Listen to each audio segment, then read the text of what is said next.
ಧನ್ಯವಾದ. ಸಂಗೀತದೊಳಗೆ ಲಯ ಆಗಿಬಿಟ್ಟಿರ್ತಾರೆ, ಎಚ್ಚರ ಇರಂಗಿಲ್ಲ, ಸಂಗೀತಮಯ. ನಿಮಗೆಲ್ಲರಿಗೂ ಧನ್ಯವಾದ ರೀ. ಇವತ್ತಿನ ದಿನ ಗುರುಪೂರ್ಣಿಮೆ ನಿಮಿತ್ತದಿಂದಾಗಿ ನಾವು ಇವತ್ತು ಸತ್ಸಂಗ ಮಾಡ್ತಾ ಇದ್ದೇವೆ. ಈ ಸತ್ಸಂಗದಲ್ಲಿ ತಾರಾಚಂದ್ ಮಹಾರಾಜರ ಸಾನ್ನಿಧ್ಯದಲ್ಲಿ ಸದ್ಗುರು ಗಣಪತರಾವ್ ಮಹಾರಾಜರ ಎಲ್ಲ ಶಿಷ್ಯ ಸಮುದಾಯವರ ಜೊತೆಗೂ ಹಾಗೂ ಅದರಂತೆಯೇ ಈ ನಮ್ಮ ಎಲ್ಲ ಗುರು ಸದ್ಗುರುಗಳನ್ನು ನಮಿಸುತ್ತಾ ನಮಗೆ ಗುರು ಪರಂಪರೆಯಿಂದಲೇ ನಮ್ಮ ಭಾರತೀಯ ಸಂಸ್ಕೃತಿ ಉದ್ಧಾರ ಆಗಿದ್ದರೆ ಅದಕ್ಕಾಗಿ ಆ ಪ್ರಾರಂಭ ಆಗಿದ್ದು ಎಲ್ಲ ಅಂತಿದೆ ಸದಾಶಿವ ಸಮಾರಂಭ. ಮೊದಲು ಶಿವನಿಂದ ಪ್ರಾರಂಭ ಆಗಿದೆ. ಅದಕ್ಕಾಗಿ ಶಿವಗೀತ ಅಂತಲೂ ಇದೆ. ಶಿವನೂ ನಮಗೆ ಸದ್ಗುರುನೇ. ಅದಕ್ಕಾಗಿ ಬ್ರಹ್ಮ ವಿಷ್ಣು ಮಹೇಶ್ವರ, ವಾಣಿ ಲಕ್ಷ್ಮೀ ಪಾರ್ವತಿ, ಅದರಂತೆಯೇ ಗುರು ದತ್ತಾತ್ರೇಯ, ಪರಮ ಪೂಜ್ಯ ನಾರದಜಿ. ನಾರದರನ್ನು ಎಷ್ಟು ಭಾಗವತ್ ಹೇಳಿದ್ದರಿ. ಬ್ರಹ್ಮಾಜಿ ನಾರದರಿಗೆ ಹೇಳ್ತಾರೆ, ನಾರದ ಹೇಳಿದ್ದು ಸನತ್ ಕುಮಾರಿಗೆ ಹೇಳ್ತಾರೆ, ಸನಕ ಸನಂದಾದಿಗಳು ಹೇಳಿದ್ದು ವ್ಯಾಸರಿಗೆ ಹೇಳ್ತಾರೆ, ವ್ಯಾಸರು ಹೇಳಿದ್ದು ಶುಕರಿಗೆ ಹೇಳ್ತಾರೆ, ಶುಕನು ಅವನು ಪರೀಕ್ಷಿತಿಗೆ ಹೇಳ್ತಾನೆ, ಪರೀಕ್ಷಿತನಿಗೆ ಹೇಳಿದ್ದನ್ನು ಸೂತರು ಶೌನಕಾದಿ ಮುನಿಗಳಿಗೆ ಹೇಳಿದ್ದು ಹಾಗೆ ಗುರು ಪರಂಪರಾನುಗತವಾಗಿ ನಡೀತಾನೇ ಬಂದಿದೆ. ಅದಕ್ಕಾಗಿ ಪರಮ ಪೂಜ್ಯ ನಾರದಸಿರಿ. ಅದರಂತೆ ನಮ್ಮ ಸಮಾಜದ ರಾಜನಾಗಿರುವಂತಹ ಸಹಸ್ರಾರ್ಜುನ ಮಹಾರಾಜರಿಗೂ ನಮಿಸುತ್ತಾ ಗುರು ಪರಂಪರೆಯಲ್ಲಿ ಮೊಟ್ಟ ಮೊದಲು ಬರುವಂಥವರು ಅಂತ ಹೇಳಿದರೆ ವಸಿಷ್ಠ, ಶಕ್ತಿ, ಪರಾಶರ, ವ್ಯಾಸ ಮಹರ್ಷಿ, ಶುಕಾಚಾರ್ಯ. ಅದರಂತೆಯೇ ಯಾಜ್ಞವಲ್ಕರು, ಅಷ್ಟಾವಕ್ರ, ಗೌಡಪಾದಾಚಾರ್ಯ, ಗೋವಿಂದ ಭಗವತ್ಪಾದಾಚಾರ್ಯ, ಆದಿಗುರು ಶಂಕರಾಚಾರ್ಯರು.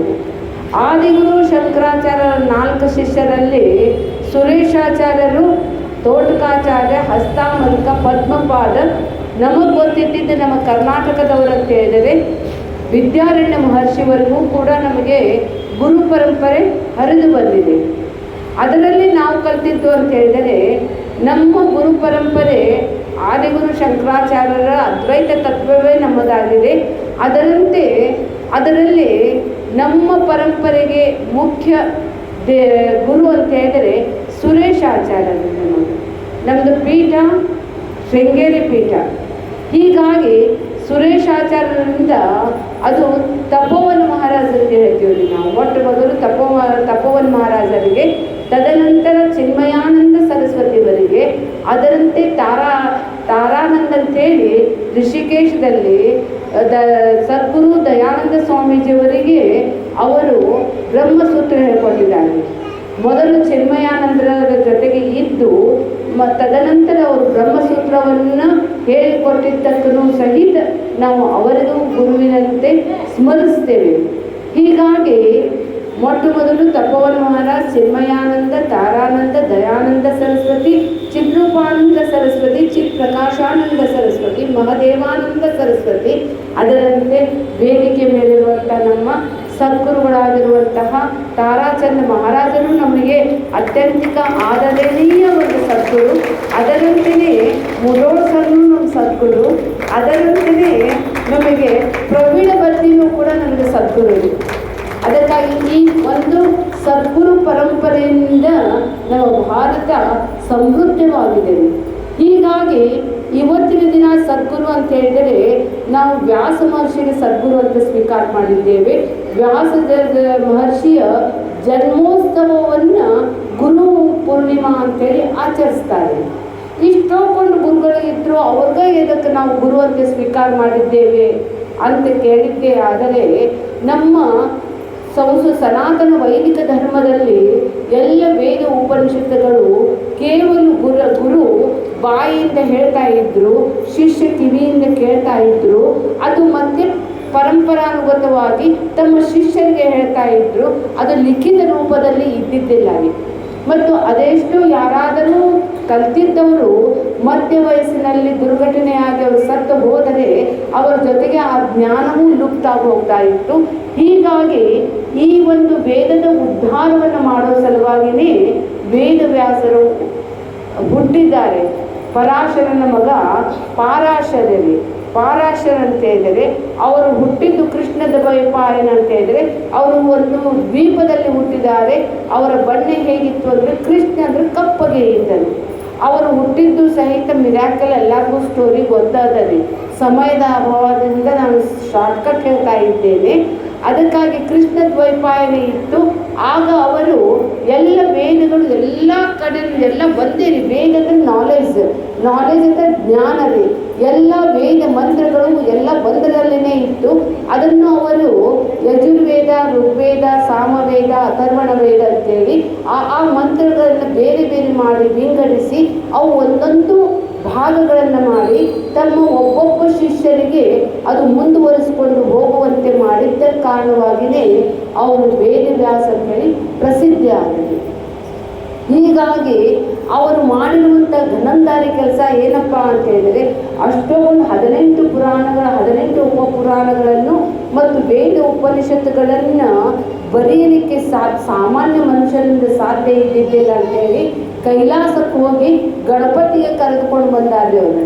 ಬದ್ರಿಯಲ್ಲಿ ಅಲ್ಲಿದೆ ಬದ್ರಿ ನಾರ್ತ್ ಇಂಡಿಯಾದಲ್ಲಿ ಬದ್ರಿ ಇದೆ ಅಲ್ರಿ.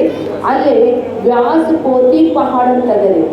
ಆ ಪೋತಿ ಪಹಾಡದಲ್ಲಿ ಸರಸ್ವತಿ ನದಿಯ ದಂಡೆ ಮೇಲೆ ಕುಳಿತುಕೊಂಡು ಅವರು ಹೇಳ್ತಾ ಹೋಗಿದ್ದಾರೆ, ಗಣಪತಿ ಬರಿತಾ ಹೋಗಿದ್ದಾನೆ. ಗಣಪತಿಯು ಸಹಿತ ಹೇಳ್ತಾನೆ, ನಮ್ಗೆ ನಾನ್ ಸ್ಟಾಪ್ ಹೇಳ್ಬೇಕು ನೋಡ್ರಿ ಅಂತೇಳಿ. ಅವಾಗ ಅವ್ರು ಹೇಳ್ತಾರೆ, ನಾನು ಹೇಳಿದ್ದನ್ನು ಮೊದಲು ಶ್ರವಣ ಮಾಡು, ಮನನ ಮಾಡು, ನಿಧಿಧ್ಯಾಸನ ಮಾಡಿ ನಿನ್ನ ಸ್ವಾನುಭವಕ್ಕೆ ಬಂದ ನಂತರ ನಿನ್ನ ಮುಂದಿನ ಎಲ್ಲ ಮಂತ್ರಗಳನ್ನು ಬರಿ ಅಂದಿದ್ದಕ್ಕನೇ ಅಷ್ಟು ಮಾಡುವುದರಲ್ಲಿ ವ್ಯಾಸರು ಮತ್ತೊಂದು ಶ್ಲೋಕವನ್ನು ಅವರಿಗೆ ಹೇಳ್ತಾ ಇದ್ರು ಗಣಪತಿಗೆ. ಅದಕ್ಕಾಗಿ ಗಣಪತಿ ಬರೆದಿದ್ದಕ್ಕನೇ ಗಣಪತಿ ಪ್ರಥಮನಾದನೆ. ಪ್ರಥಮ ಕೇಳುಗದೇವ. ಪ್ರಥಮ ವ್ಯಾಸ ಮಹರ್ಷಿಯ ನುಡಿಯನ್ನು ಕೇಳಿದ್ದು ಗಣಪತಿನದೇ. ಆ ಅಷ್ಟೋಗೊಂಡು ಕೇಳಿದ್ದಕ್ಕನೇ ಅವನ ಕಿವಿ ದೊಡ್ಡದಾದವು ಅಂತ ಹೇಳ್ತಾರೆ. ಜ್ಞಾನ ಕೇಳಲಿಕ್ಕೆ ಕಿವಿ ದೊಡ್ಡದಾಗಬೇಕ್ರಿ. ಪ್ರವಚನ ಐತಂದ್ರೆ ಕಿವಿ ದೊಡ್ಡದಾಗಬೇಕ್ರಿ. ನಮ್ದು ಹಂಗೆ ಬಾಜು ಮನೆಯಾಗ ಏನೋ ಗದ್ದಲ ಮಾಡ್ತಿರ್ತಾನೆ ಸುಂಬಳ ಅಂತೇಳಿ ಮತ್ತೆ ಕಿವಿ ಕೊಟ್ಟು ಕೇಳ್ತಾರೆ. ಆದರೆ ಎಲ್ಲ ಗ್ರೂಪ್ನಲ್ಲಿಯೂ ಸಹಿತ ಇವತ್ತು ಸತ್ಸಂಗ ಇದೆ ಅಂತೇಳಿ ಪಾಪ ವಾಯ್ಸ್ ಮೆಸೇಜ್ನೂ ಹಾಕಿರ್ತಾರೆ.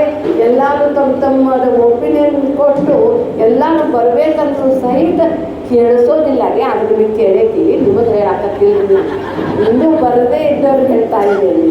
ಹೀಗಾಗಿ ವ್ಯಾಸ ಮಹರ್ಷಿ ಬಹಳ ಮಹತ್ವದಲ್ಲಿ.